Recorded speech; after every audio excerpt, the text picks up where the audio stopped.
not try and bend the spoon. That's impossible. Instead, only try to realize the truth. What truth? There is no spoon. There is no spoon? Then you'll see that it is not the spoon that bends, it is only yourself.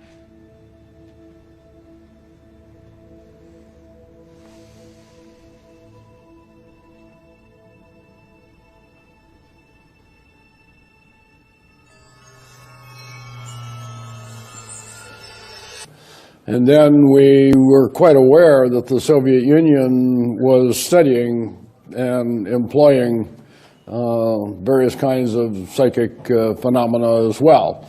So on one side we were watching what they were doing, and the other we started doing experiments. And particularly when, the remote viewing aspect, which you might know colloquially, psychic spying, if you will. But we also learned the psychokinesis works, the metal bending. You probably know of Uri Geller, and it was modeled on some of the things he did. But what we found was you could teach everybody how to do this. And so we were actually researching and finding out what the limits were. Mm-hmm. What was done in Soviet Union back then that you were aware of?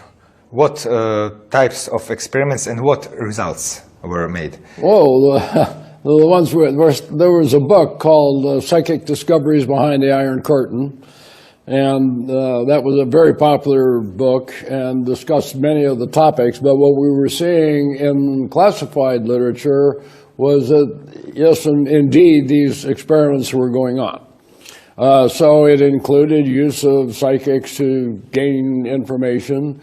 There were people who could move things, again, the psychokinesis kinds of things, interested in that.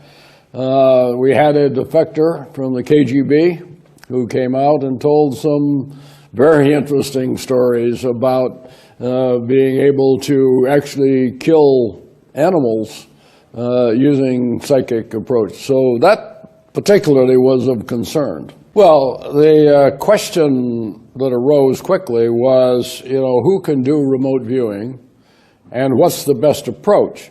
Now, the Soviet approach was to go out in the public and find people with natural abilities. Our question was, do we do that, or do you find people from the intelligence community and you can train them to do those sorts of things? And most of ours was the latter. We went with people who had had unique experiences, but were from in the intelligence community itself, and then the cell was very, very small of the people who were working on it. Now, we also had two different types. One was the research, which was done out at Stanford Research Institute that I think they know about, and the other was operational, actually going against various targets of interest. Well, it's like everything else. We had some people who were very good, but like everything else in the intelligence community, you don't rely on one tiny piece. You put the information together and see what the picture looks like. Now, there's a very famous case that's been published on Joe McMoneagle, who was remote viewer 001, if you've read in the field. And specifically, looking for submarines. What happened was we had a satellite photo of a big building, and nobody could figure out what the building was. And so they asked him, could he see inside the building? And so he did this, and he says, well, there are several submarines. One of them is very, very large. It is very different because the missiles are forward of the sail. It is double-hulled. There's a number of other technologies that he saw. And he said in 6 months, there'll be a channel where you can go out and, they'll be able to float the boat out. Now, the information turned out to be very accurate. But the analysis was, they didn't believe it because our boat builders said, if you build a submarine that big, if you go down to depth, it'll crush. Well, it turns out the Soviets had done it, and a little later the clouds parted, and there was the Typhoon-class submarine, the first time we'd ever seen it. And all of the things that Joe had said were going to be new were in fact there. I used to teach psychokinesis. Obviously, Uri Geller, who was a very famous person who was known for metal bending and whatnot.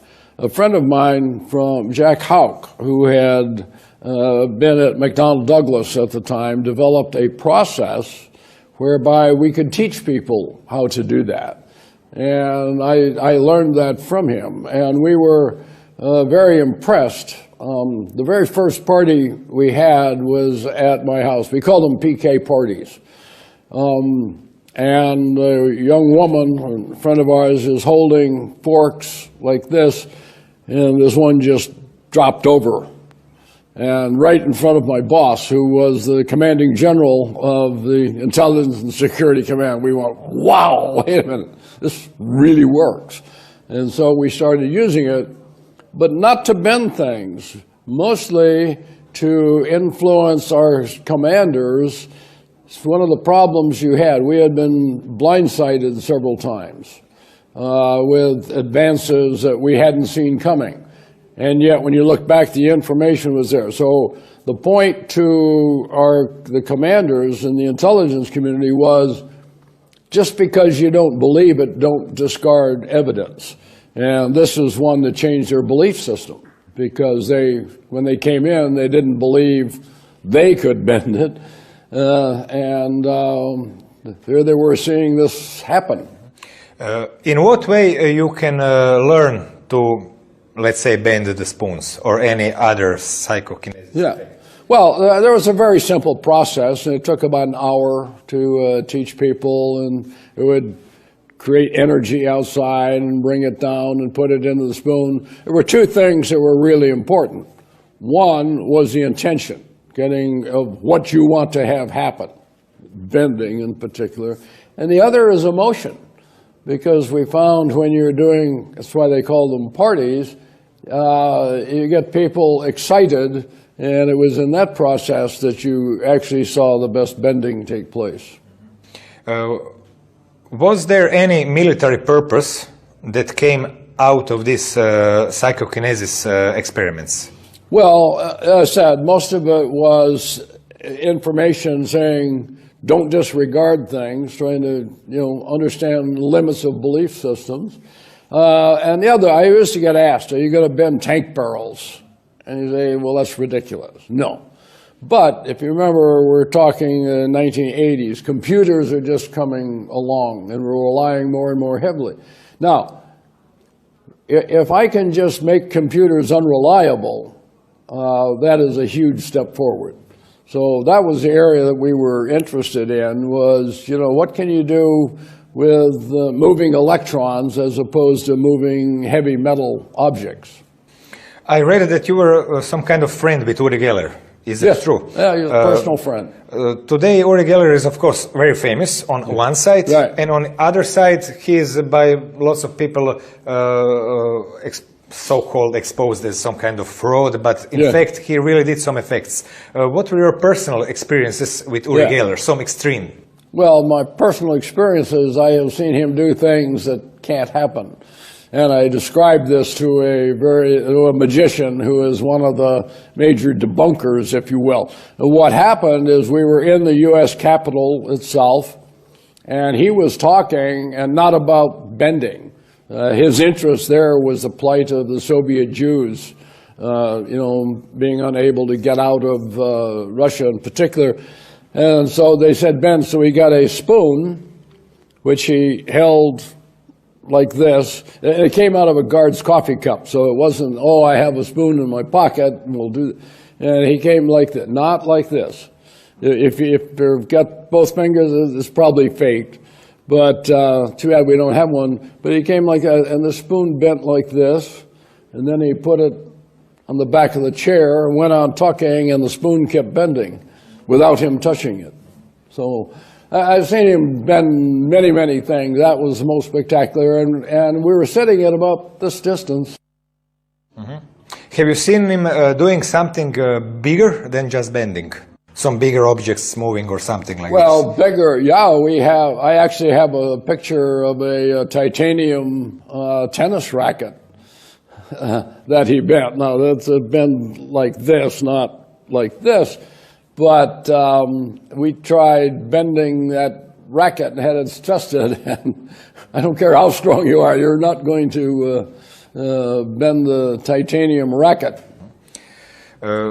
What happened, or how it happened, that you became a character in the movie? Became what? You a character in the movie that's about staring at the goats. In that movie, some character is based on you. You know that movie, People Who Stare at Goats. I'm sorry, I've lost something here. You know that movie, People Who Stare at Goats. Oh, men who So stare. how happened that you were part of this film in any way? Well, the problem with The Men Who Stare at Goats is that the author, John Ronson, he took about this much truth and he wrote this much, and then they made the movie. So, and in fact, on my website, I have explained what's real and what's not. First of all, no goats ever died from staring at them. That's a story that's not related to any truth. Goats did die. The experiments had to do with dim mak, which is a martial arts, the death touch.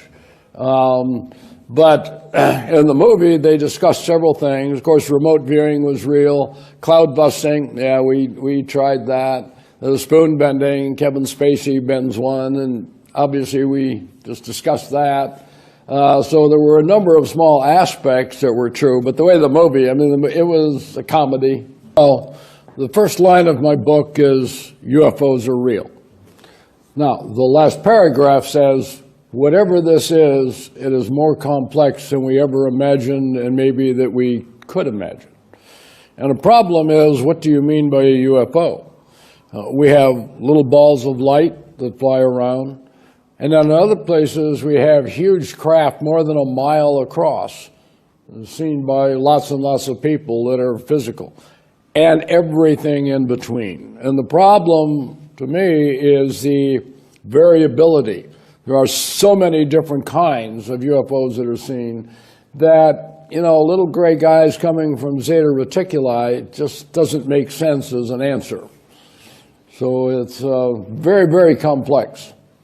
On the public point, let's say, after Blue Book, American US Air Force just disbanded this problem. Right. But what was in fact inside stand of US military about UFOs? Because we heard on disclosure that there were problems with nuclear rockets and everything else. So how did the military really feel about UFOs then and now? When I was in the Pentagon, I ran around looking for the guy that says the Pentagon says this and the Pentagon says that. The Pentagon doesn't say anything. It is made up by lots of people. And they have, like, across the civilian population, a wide variety of beliefs. You have some who were true believers. I mentioned one story in there that I had interviewed a former 3-star general, head of one of the intelligence agencies, and he said, oh, we don't have a requirement to do that, but I'll tell you about the ones I saw. So here was a person who had personal experience, the head of an agency that still says we don't have an institutional responsibility. Now, in the book, I differentiate between individual interest and institutional interest, and they can be very, very different. Znate li za neke slučajeve da su se NLO-i rušili, pa da su prikupljani, pa da je na temelju tih ostataka rađen reverzibilni inženjering? Yeah, I come down against that. I have not found any evidence that supports it. Roswell is, of course, the classic case, if you will. In the book, I forget the numbers, but there are dozens of reported crashes, and you can find, 100 or so bodies and so many live aliens. But when you track the stories down, it just pretty much dissipates. So you haven't met any military officer that had some experience of that kind? To the best of my knowledge, no. Okay. No. What about human contacts with so-called extraterrestrial? Of course, we cannot know, are they extraterrestrial, inside terrestrial, Yeah. interdimensional, whatever. But when we are talking about human contacts with these beings that may be really in some of these UFOs of this really craft type, not, I mean, light ball type. Do you think that there is any firm ground for that statement? Well, when I lecture, I mention that there have been reports of contacts between humans and sentient non-human entities throughout human history. This is millennia. And now adding UFOs to that is just one other wrinkle on it. Hard to say. The stories are hard to dismiss and hard to rectify because there is no common theme. It gets back to the UFOs themselves. Why do you have this wide variability? Why do we have the reports for centuries to millennia of people interacting with different kinds of beings? This is something we just have yet to figure out. That's why I say the phenomena is more complex than we can imagine. Vaš stav je sličan zaključku astrofizičara Jacquesa Valleja koji je u jednoj od svojih knjiga rekao da su možda suvremeni susreti s takozvanim izvanzemljanima zapravo susreti s onim istim bićima koje su naši preci u neka davna vremena nazivali patuljcima, vilama. Znači, ovdje se u stvari govori o nekom drugačijem poimanju stvarnosti koje dolazi do nas kroz ta takozvana anomalna iskustva. Koja su ta anomalna iskustva i te anomalije koje šire priču sa NLO-a na poimanje svijeta i kakva je po vama priroda svijeta ako su ta iskustva stvarna? Well, I wish I knew. One of my comments is that when we start studying this form of consciousness, it is at least as complex as cancer. And yet the amount of research that's done in it is very, very small. And I think we need to apply the best and brightest minds on it. We don't do that. I mean, the short answer is don't know. But I think it's worth exploring because there's no doubt about the reality, the physical reality now of some of these things. They're not delusions or hallucinations or anything like that. We have enough with physical evidence involved. Jeste li imali priliku kada vidjeti takozvane usadke ili implante koje se često povezuju sa otmicama i sa NLO-ima? I have heard of many of these. Roger Lear, who had taken them out, again, a personal friend. I have not seen any that are convincing. Pričali smo o telepatiji, o telekineziji i svim tim fenomenima koji nam govore nešto o stvarnosti svijetu što još ne znamo.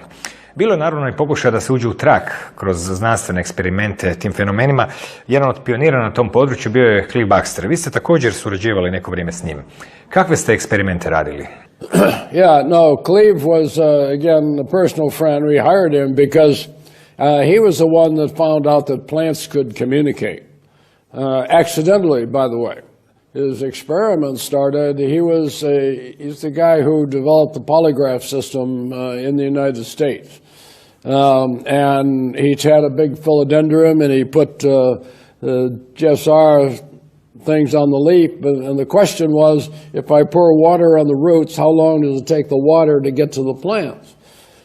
And he timed that, but he just left it hooked up, and he noticed that periodically they were getting recordings, and they goes like, why? Tried to find out what's the relationship between the plant and this recording, and they found out that it was human emotions. And so then he started with simple things like, I'll rip the leaf, and the plant would send out a signal. Then he found that he could burn the leaf, and it would send out a signal. And so then he said he would hold the lighter and say, I'm thinking about burning the leaf and the plant. And they go, now how can the plant respond to a thought? So he came out and announced the findings. In America, it was just disregarded totally. It was picked up in Eastern Europe. There were researchers here who were quite interested in the field. So then he moved on and we started looking at oral leukocytes, the white cells in the mouth. And we found you could put leukocytes in a little container with electrodes in it, put this in a Faraday cage, totally secure, and this goes through some sophisticated devices, and then it's recording. And now, obviously, the person and the leukocytes are not attached, but you could follow the emotional state of the person who had donated the cells, and when they got excited, the cells were actually sending out a signal. And we did some very sophisticated experiments, some of which I was one of the test subjects. We did that and put me on the polygraph, and I found I could beat the polygraph, but not the white cells. S obzirom na vašu vojnu karijeru i vaša sudjelovanje u istraživanjima paranormalnih fenomena, neobično je što ste se našli i u istraživanju takozvanih iskustava bliskih smrti. Čak ste napravili i doktorat na tu temu. Na koji način ste se našli u toj temi i što u stvari mislite o njima? Just before, when I was finishing my PhD, my doctorate, Elizabeth Kubler-Ross, who is the person who brought hospice to the United States, we met, and she became the head of my committee. But she and Raymond Moody were the ones interested in near-death experience, and so we were hearing these stories that had been anecdotes that were kept in families. But it was very, very compelling kinds of information, so I got involved. Later became the president of the International Association for Near-Death Studies. Vi ste i doktorirali na temu iskustava bliskih smrti. Koji je bio vaš pristup u doktoratu? The dissertation was on her workshop, and it was on changes in spirituality in people who attended her workshops. She had one called Life, Death, and Transition. And what we found was that people who were exposed to this information had very substantial changes in their belief system. And surprisingly, it kept on expanding. Usually you have this and you have a euphoric artifact, which is, people feel high at the end of a workshop and drop off. But when we looked farther out, we found it was having a more profound impact the longer you waited after the exposure. But I was exposed to she told some very remarkable stories.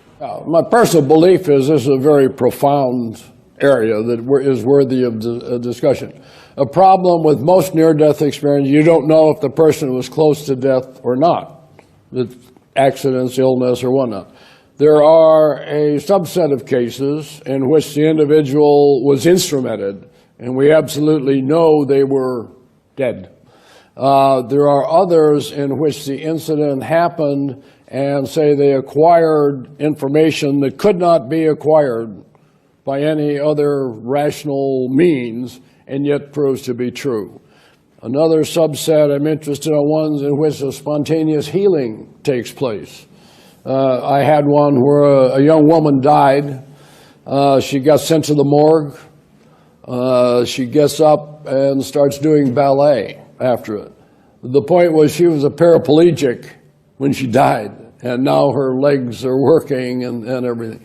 So you get these very few, very remarkable cases, but it fits with what we know that maybe 8% of the population have had that are older. We looked at Gallup over people over 18, so they had a chance to be close to death. And when you look at it, it ends up in millions and millions of cases. Most of them are interesting, hard to determine, but some of them just defy description. It's very interesting that people who have had heart transplants, lung transplants, or something, and after it, they suddenly are interested in new kinds of food, remember things that didn't happen in their life but did happen in the lives of the donor. Certainly says that there's some kind of, something goes into the organ itself that is actually a memory that can be then transmitted and evoked by the recipient.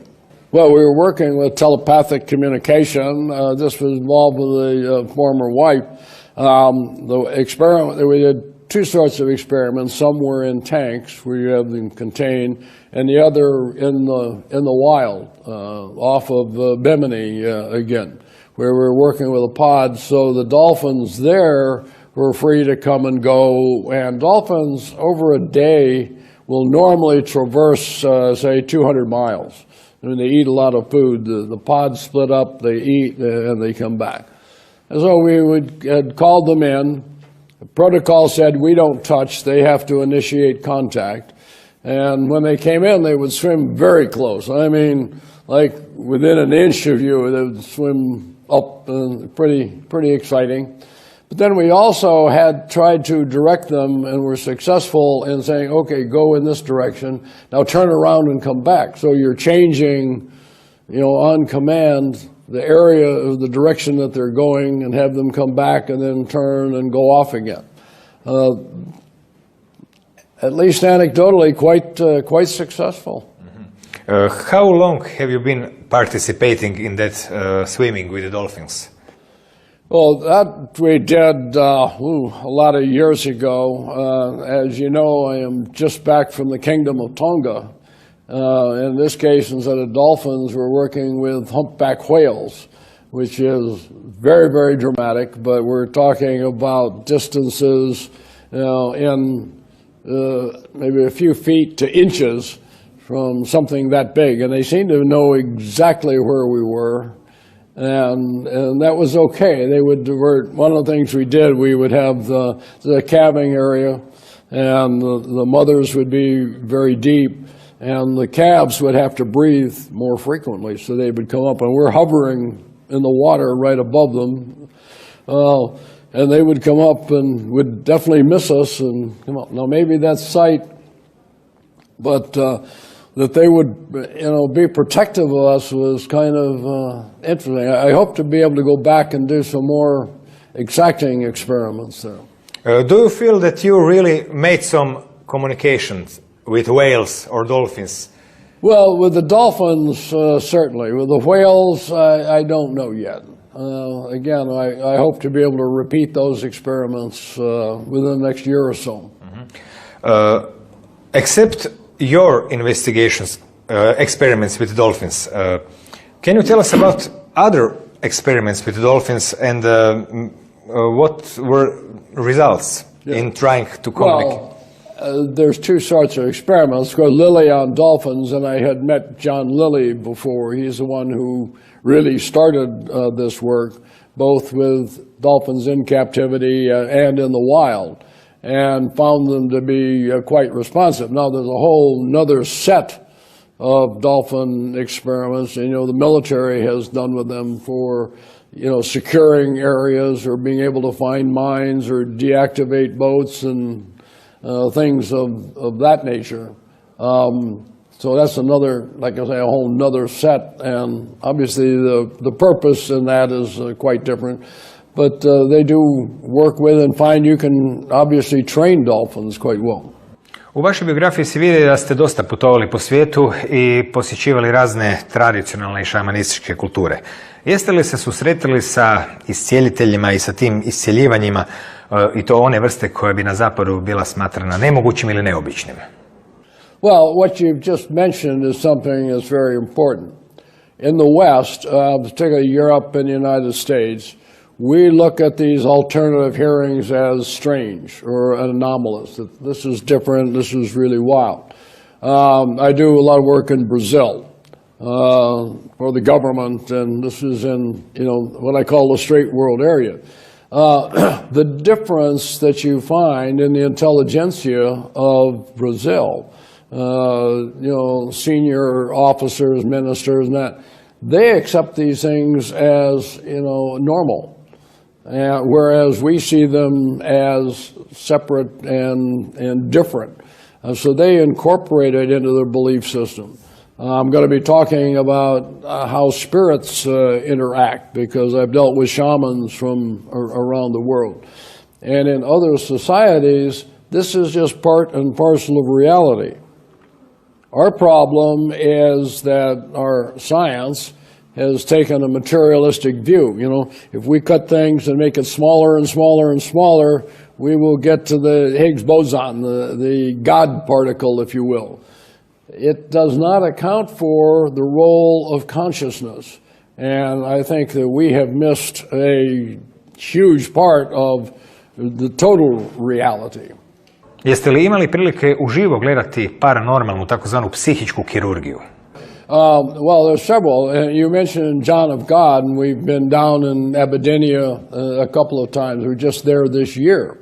Now, he does several types of surgery. Some of it is, physical cutting and that, and other is spiritual or psychic surgery, and done sometimes at a distance. I had a case this year. I was interested in behalf of a woman who is the wife of a very famous writer in these areas who has a brain tumor, and took her picture down and said, okay, we would like to get healing. When I wrote back and I said, sent him an email and said, okay, we've just done the intervention, and the response was, she's feeling better than she has in months. That came back. When they did the fMRI, at least the tumor had not increased. I'm working with an individual now who using something called the Bankston method in particular, but we've seen several fairly dramatic shifts in, grade 4 cancer that disappears and things of that nature. So it certainly happens. Have you seen anything from that part of psychic surgery, some kind of actual operations with eyeballs, with stuff? Can you describe some of it? Well, I've watched John of God, and one of the things he does, you mentioned, is scraping the eyeballs, which is, kind of, anytime you get near your eyes, you get kind of squeamish. But they believe that the eyes are the window to the soul. And we have had, dramatic response there. This comes from spiritism, and a friend of mine is a retired Brazilian colonel, and I have a picture on the website. We're there with his wife, who was totally bedridden and had gone to all of the, traditional doctors who said, we can't fix your back. It was a back problem. And went into the church, and she's now up and around and totally mobile like you and I. So I've seen several of those cases that are really quite dramatic. The other question, however, and this is one that doesn't get asked, is why is it some people go to the same experience and have nothing happen? When I was in Abyssinia this year, I saw lots of people who came in wheelchairs and braces and things, and everybody who came in wheelchairs left in wheelchairs. Now, why is it that some people get healed and others don't? These are the kind of things I think we need to research much more thoroughly.